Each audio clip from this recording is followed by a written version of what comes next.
Okay, dis-ease. Dis-ease happens when the body is not happy, or homeostasis would be a happy body. Dis-ease. Okay, how many of you know what pH stands for?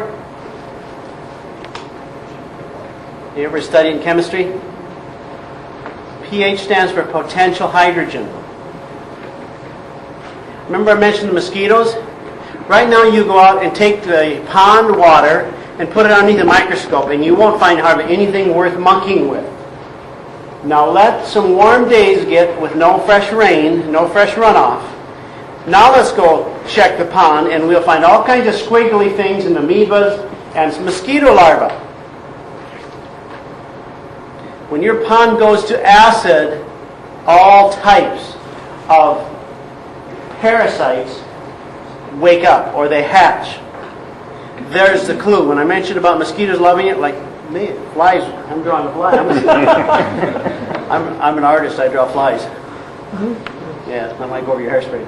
Anyway, but mosquitoes, the person that gets bit the most by mosquitoes, like at the Sunday school picnic or at some family reunion, they're the person you better not let them eat any of your potato salad. I'm going to catch that guy. Any of their potato salad, because there might be just enough bacteria mixing with their stagnant pond because they've been doing too much sugar and too much meats and too much acid. And so now their pond is stagnant. Stagnant like what you'd find out in the swamp. And so watch out for those that get bit a lot. Wood ticks just crawl. Do they have wood ticks here? Oh, yeah.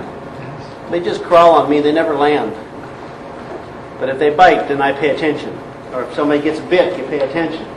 Because they're looking for a stagnant part of the body. The only part of them that matches up as far as mosquito is concerned is the stagnant pond. It can't survive in an alkaline existence.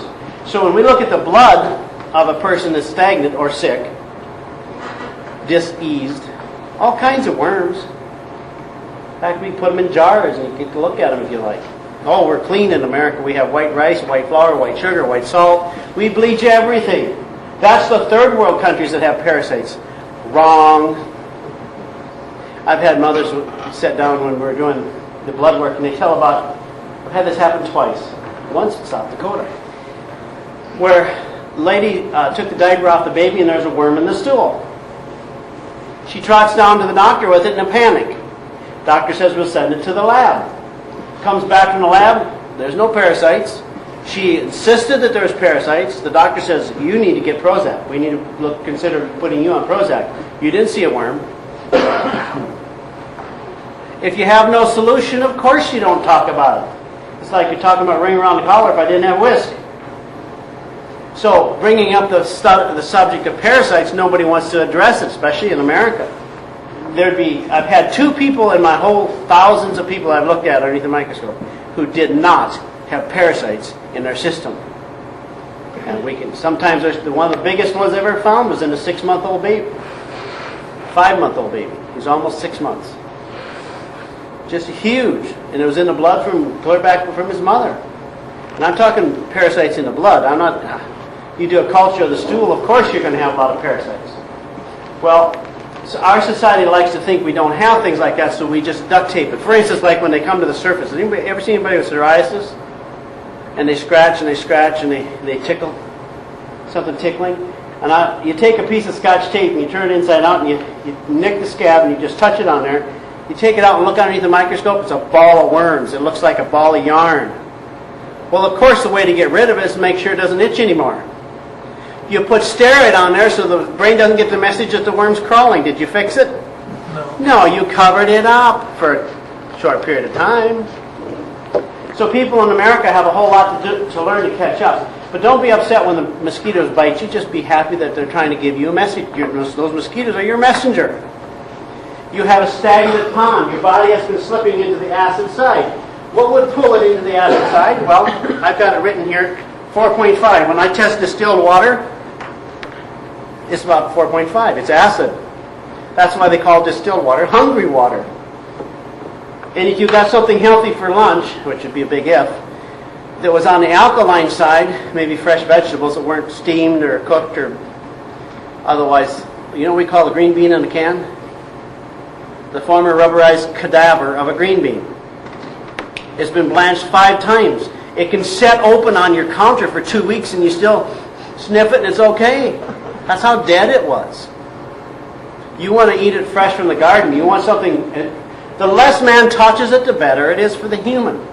So suppose you ate something green and fresh and healthy for dinner, and then you drank distilled water. Now you just stole some of those minus charges, which is what you're looking for, away from your body to connect with the plus charge of your distilled water. That's why they call it hungry water. Now if you take battery acid, it comes in at 3.2 out of the car. Anything below 7 is acid. Battery acid is 3.2. Pop doesn't start to show up until you get down into 2.3. And some of the soda pop out there is 0.95. It doesn't even begin to register up to 1 as far as being towards health. Health would be 7 and above. Anything on this side is going to steal from your body. Is it any wonder we're sick in America? I say convenience and cancer start with the same name, same letter. Well, look at what have we done for convenience. Well, the commercials you're missing tonight, I can fill you in on a couple of them. It'll be something in a box ready to eat. Your life is so important. You don't have time to make a meal. So we have solved it for you. For your convenience, buy it in this box, put it in another box, and then there'll be a commercial telling you how to get something out of another box to deal with the depression because the food didn't feed you. And then all of that's leading to an early box called a casket. But at least it was convenient the whole way. As you die a decade, two decades. Well, actually right now they say the average death age is 42 years premature. The average is dying 42 years premature. Oh, sure, we pat ourselves in the back that the life expectancy is going up. Can I share with you what that's about? Before you run out and think you can go off and cheat and hurt your body some more. 2 doctors, and I have to go find this person that showed me this study because I couldn't remember how to pronounce the 2 doctors' names that came up with this class curve. Here's what it is. The average life expectancy is going up. Has anybody ever heard that? Yeah. Yet everybody around you is dying younger except for a few that managed to make it to 80 or 90.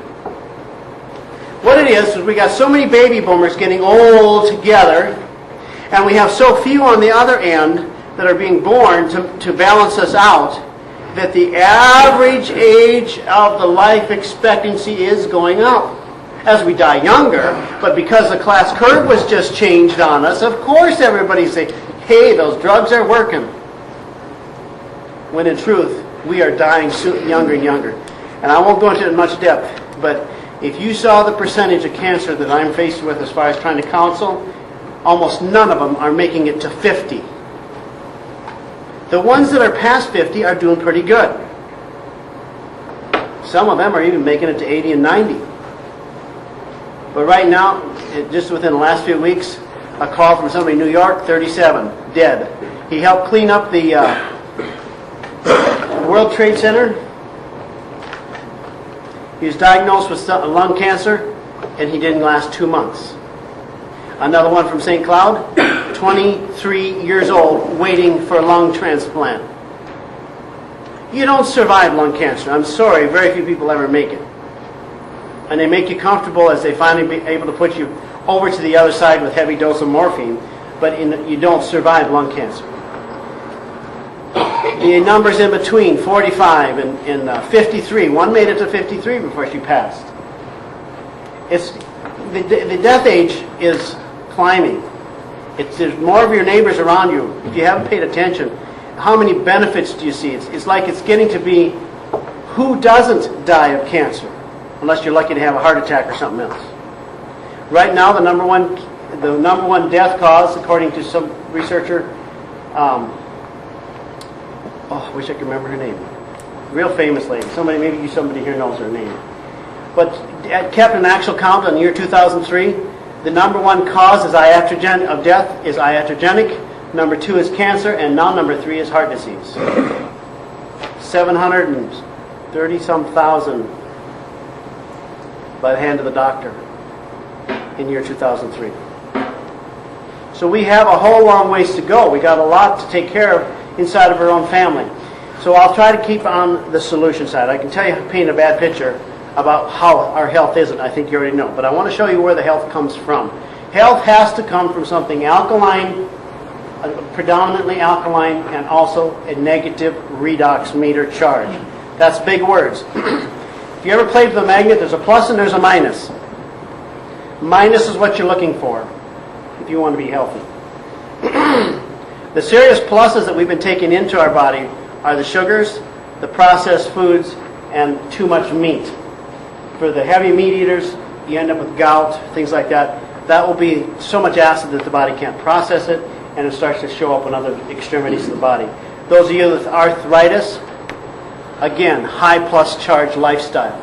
Oh, I have stress. Yes, you have stress. You better have stress. A human being without stress means you're in the grave, or else you're on drugs and you don't know that you're about ready for the grave. Stress is a heartbeat of life. Don't be fussing about stress. Be paying attention how well your body handles stress. You want to have stress. Something different today than yesterday is stress. Do you just want to be zoned from straight lines like a flatliner from womb to tomb? Don't give me any stress. Well, some people can't handle just a little blip on their radar screen because their food is so dead. There's no life in it. There's nothing left to feed the brain. Thus, they call it depression, or some people call it a Prozac deficiency. Anytime I get a phone call with someone who's having a problem with anxiety attacks or like obsessive compulsive, or we start talking bipolar, all of these things, we have to look right away at their digestion. The first line of defense for anybody, if they're breathing air in North America, is hydrochloric acid. And Al brought plenty. We've got enough here for everybody. It's the first time. We used to have to fight over that stuff. I could auction it off. I have a couple things up here we might have to auction off. Don't have enough of it. But hydrochloric acid is definitely the first line of defense. When you look on their tongue and the back of it, it's all rough. You know they're not digesting their food. They probably haven't been digesting their food in years. And if you can't get the energy from the food, or if there's no energy in the food, how would you begin to run your brain? Where would it come from? For sure not from a chemical pill. You know, if depression is a deficiency in Zoloft and Paxil, then maybe all of us that are okay should be taking it as a preventative. And you start checking how many people have committed suicide because a side effect of Prozac especially. No, I don't think we want to all be ushered into that world of thinking. Now, there's places where for a time you may have to look at something like that just to help them hang out in society till you can get them to the nutritional side. But I'm strong for believing that we need to have nutrition in our life as a first line of defense. Duct tape only occasional, just to get you through till you can get back to nutrition.